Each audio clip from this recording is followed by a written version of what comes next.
സ്വാഗതം പേജ് 10 സ്റ്റോറീസിലേക്ക്.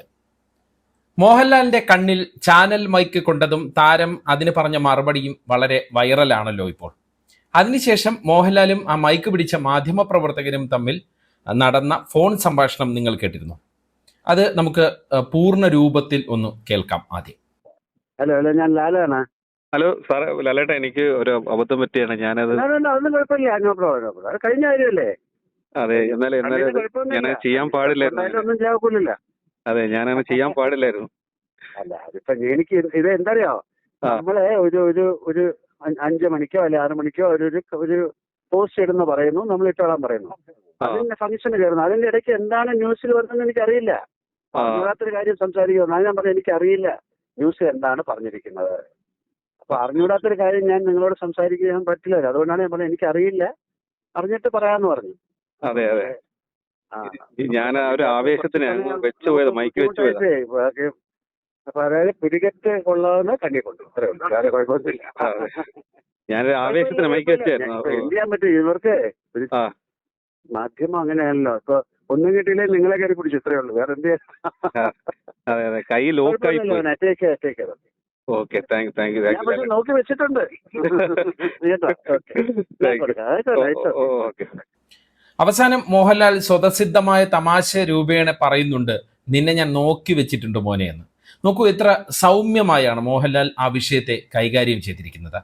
24-ലെ മാധ്യമപ്രവർത്തകൻ മനീഷ് മഹിപാലിന്റെ കയ്യിലെ മൈക്കാണ് മോഹൻലാലിന്റെ കണ്ണിൽ കൊണ്ടത്. മനീഷിനും ഈ വിഷയത്തിൽ ചിലത് പറയാനുണ്ട്. അത് നമുക്ക് പിന്നാലെ കേൾക്കാം. അതിനു മുമ്പ് ഈ സംഭവം നടന്ന ഒരു പശ്ചാത്തലം കൂടി നമ്മൾ മനസ്സിലാക്കണം.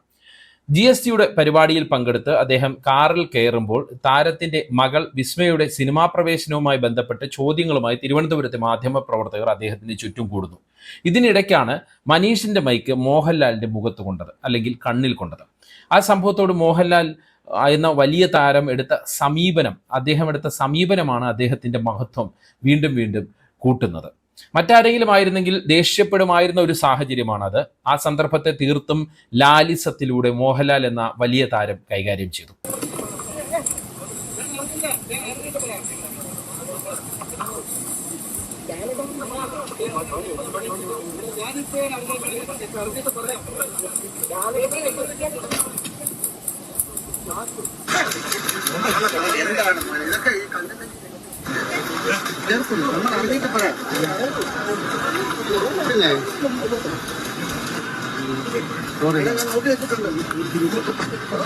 ഈ സംഭവത്തിന് ശേഷം വലിയ രീതിയിലുള്ള സൈബർ അറ്റാക്കും ഫോണിലൂടെയുള്ള തെറിവിളികളുമാണ് മനീഷ് നേരിടേണ്ടി വന്നത്.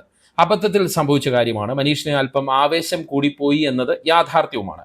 മൈക്ക് തട്ടി താരത്തിന്റെ കണ്ണിന് വല്ലതും പറ്റിയിരുന്നു എങ്കിൽ എന്ന വളരെ ഗുരുതരമായ വിഷയവും അവിടെയുണ്ട്. മാധ്യമപ്രവർത്തകർ വളരെയേറെ ശ്രദ്ധിക്കേണ്ട കാര്യങ്ങളെക്കുറിച്ച് വീണ്ടും വീണ്ടും ഓർമ്മപ്പെടുത്തുന്നതാണ് ഈ സംഭവം എന്നുകൂടി നമുക്ക് പറയാം. കാരണം ഒരാൾക്ക് മറുപടി പറയാൻ താല്പര്യമില്ല എങ്കിൽ അങ്ങ് വിട്ടേക്കുക, അല്ലാതെ അയാളുടെ മുക്കലും മൂളലും ഒപ്പിയെടുക്കാൻ പിന്നെയും മൈക്ക് നീട്ടരുത്. മാധ്യമപ്രവർത്തകർ അവരുടെ ഡിഗ്നിറ്റി കീപ്പ് ചെയ്യണം എന്നാണ് അഭിപ്രായം. ചാനൽ ഡെസ്കിൽ നിന്ന് പല അഭിപ്രായങ്ങളും വരും. ആ ബൈറ്റ് എടുക്കൂ, ഈ ബൈറ്റ് എടുക്കൂ എന്നുള്ള അഭിപ്രായങ്ങളൊക്കെ വരും. എന്ന് വെച്ച് ഒരാളെ തള്ളിയിട്ട് നമുക്ക് ബൈറ്റ് എടുക്കാൻ പറ്റില്ല എന്നുള്ള കാര്യം ഫീൽഡിലുള്ള മാധ്യമപ്രവർത്തകർ മനസ്സിലാക്കുക. ഫീൽഡിലുള്ള മാധ്യമപ്രവർത്തകരുടെ ബുദ്ധിമുട്ടുകൾ നന്നായി അറിയാവുന്ന വ്യക്തി എന്നുള്ള നിലയിൽ തന്നെയാണ് ഇത് പറയുന്നത്. ഇത് പലപ്പോഴും എക്സ്ക്ലൂസീവ് ബൈറ്റുകൾക്ക് പിന്നാലെ പോകുമ്പോൾ പറ്റുന്ന അബദ്ധമാണ്. ആവേശ തള്ളിച്ചയാണെന്നും പറയാം. മാധ്യമപ്രവർത്തകരുടെ പ്രവൃത്തിയെ വിമർശിച്ചും മോഹൻലാൽ അത് കൈകാര്യം ചെയ്ത രീതിയെ അഭിനന്ദിച്ചും പലരും ഫേസ്ബുക്ക് പോസ്റ്റ് ഇട്ടതും കണ്ടു. പക്ഷേ ആരും ഈ മാധ്യമപ്രവർത്തകന്റെ, അതായത് ഈ വിഷയവുമായി ബന്ധപ്പെട്ട് ഈ മൈക്ക് കൈകാര്യം ചെയ്ത മാധ്യമപ്രവർത്തകന്റെ വേർഷൻ ആരും കണ്ടില്ല. ആ മാധ്യമപ്രവർത്തകന്, അതായത് മനീഷ് മഹിപാലിന് പറയാനുള്ളത് കൂടി നമുക്ക് കേൾക്കാം. മനീഷ, എന്താണ് അവിടെ യഥാർത്ഥത്തിൽ സംഭവിച്ചത്? മോഹൻലാലിന്റെ മുഖത്തേക്ക് മൈക്ക് തട്ടുന്നതുമായി ബന്ധപ്പെട്ട് എന്താണ് മനീഷിന് പറയാനുള്ളത്? ചേട്ടാ, അവിടെ ആദ്യം നമുക്ക് ബൈറ്റ് എടുക്കാൻ പറ്റിയില്ല, പോലീസുകാർ പിടിച്ചു മാറ്റി. അപ്പം ആദ്യത്തെ ശ്രമത്തിൽ പലപ്പോഴും അവർ സമ്മതിച്ചെന്ന് വരത്തില്ല. രണ്ടാമത് ഒന്നും കൂടെ ചോദിക്കാം, അതിൽ തെറ്റില്ലെന്ന് എനിക്ക് തോന്നി. അങ്ങനെ രണ്ടാമത് എൻ്റെ അടുത്ത് മോഹൻലാൽ വന്നു. പക്ഷെ എനിക്കപ്പോൾ ക്യാമറമാൻ ബൈ ഹാൻഡ് ഫ്രണ്ടിൽ, മോഹൻലാലിന്റെ ഫ്രണ്ടിൽ ക്യാമറമാനും ഉണ്ട്. അപ്പോൾ അതുകൊണ്ടാണ് ഞാനൊരു സാധ്യത നോക്കിയിട്ട് മൈക്ക് വെച്ചത്. പക്ഷെ അതിനിടയിൽ തിക്കും തിരക്കുമായി. ഈ പോലീസുകാർ ഇടയിൽ കൂടെ കൈ ഇട്ട് ആ മൈക്ക് അങ്ങോട്ട് ഫ്രണ്ടിലോട്ട് വെച്ചത്. പക്ഷെ അതിൻ്റെ ലോക്കായി പോയി. ഈ പെട്ടെന്ന് ഈ മൈക്ക് അദ്ദേഹത്തിന്റെ മുഖത്തോട്ട് ഇടിച്ചു. ഓക്കെ. അപ്പം അതായത് ഈ മോഹൻലാലിന്റെ മുന്നിൽ നിന്ന് 2 പോലീസുകാരുടെ ഇടയിൽ മനീഷിന്റെ കൈ കുരുങ്ങിപ്പോയി.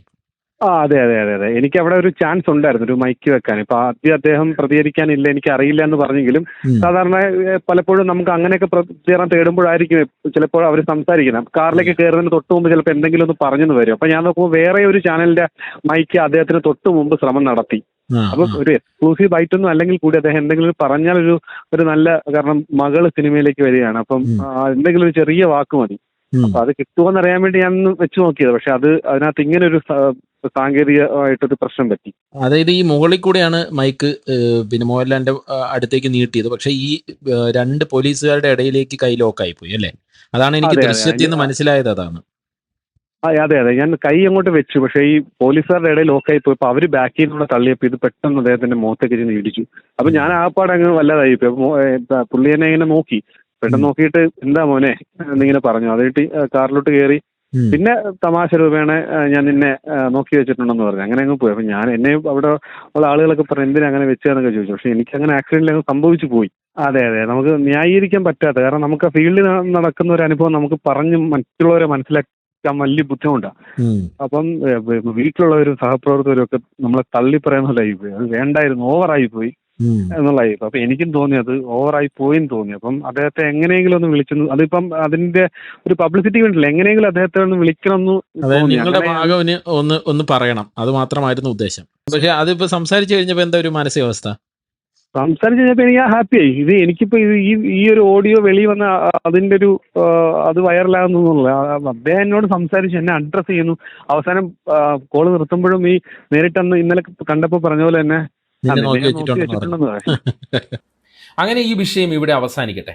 ഒരാൾക്ക് ആവേശ തള്ളിച്ചയിൽ ഒരു അബദ്ധം പറ്റി, അത് മനഃപൂർവ്വമല്ലെന്ന് ഉറപ്പാണ്. അക്കാര്യത്തിൽ മോഹൻലാൽ എന്ന വലിയ താരം തന്നെ അയാളോട് ക്ഷമിച്ചു. എന്നിട്ടും ക്ഷമിക്കാത്ത ചില സോഷ്യൽ മീഡിയ ജീവികളോട് ഒന്നും പറയാനില്ല. എന്തായാലും മോഹൻലാലും മകളും തന്നെയാണ് ഇപ്പോൾ സോഷ്യൽ മീഡിയയിലെ ചർച്ചാ വിഷയം. താരം അഭിനയത്തിനപ്പുറം ക്ഷമയും പെരുമാറ്റവും കൊണ്ടുകൂടി വിസ്മയമാകുമ്പോൾ മകൾ വിസ്മയ സിനിമയിൽ തുടക്കമിടുകയാണ്. ജൂഡ് ആന്റണി ജോസഫ് സംവിധാനം ചെയ്യുന്ന പുതിയ ചിത്രം തുടക്കം എന്ന സിനിമയിലൂടെയാണ് വിസ്മയ മലയാള സിനിമാ രംഗത്തേക്ക് എത്തുന്നത്. വിസ്മയുടെ ചിത്രത്തെക്കുറിച്ച് നിരവധി വാർത്തകളാണ് പരക്കുന്നത്. അതിലൊന്ന് ആന്റണി പെരുമ്പാവൂരിന്റെ മകനായിരിക്കും തുടക്കത്തിലെ നായകൻ എന്നൊക്കെയുള്ള അഭ്യൂഹമാണ്. ഏറെക്കുറെ കൺഫേം ആയ ഒരു കാര്യം നമ്മൾ പറയാം. വിസ്മയുടെ ചിത്രം ഒരു ഇടിപ്പടമായിരിക്കും എന്നുള്ളതാണ് നമുക്ക് കൺഫേം ആയി പറയാൻ കഴിയുന്ന കാര്യം.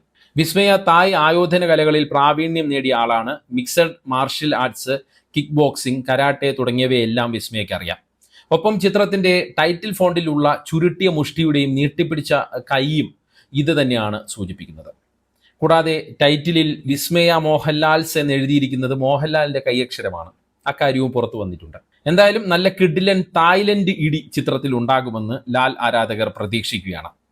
തുടരുവിന് ശേഷം തുടക്കവുമായി ആശീർവാദ് ഫിലിംസ് എത്തുകയുമാണ്.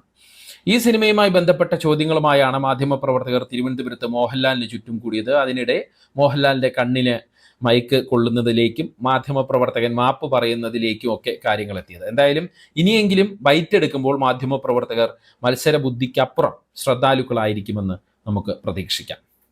ഈ വീഡിയോയെക്കുറിച്ചുള്ള നിങ്ങളുടെ അഭിപ്രായങ്ങൾ കമൻറ്റ് ബോക്സിൽ കുറിക്കുക. വീഡിയോ അപ്ഡേറ്റുകൾക്കായി കമൻറ്റ് ബോക്സിലുള്ള വാട്സപ്പ് ലിങ്കുകൾ ക്ലിക്ക് ചെയ്യുക. നന്ദി, നമസ്കാരം.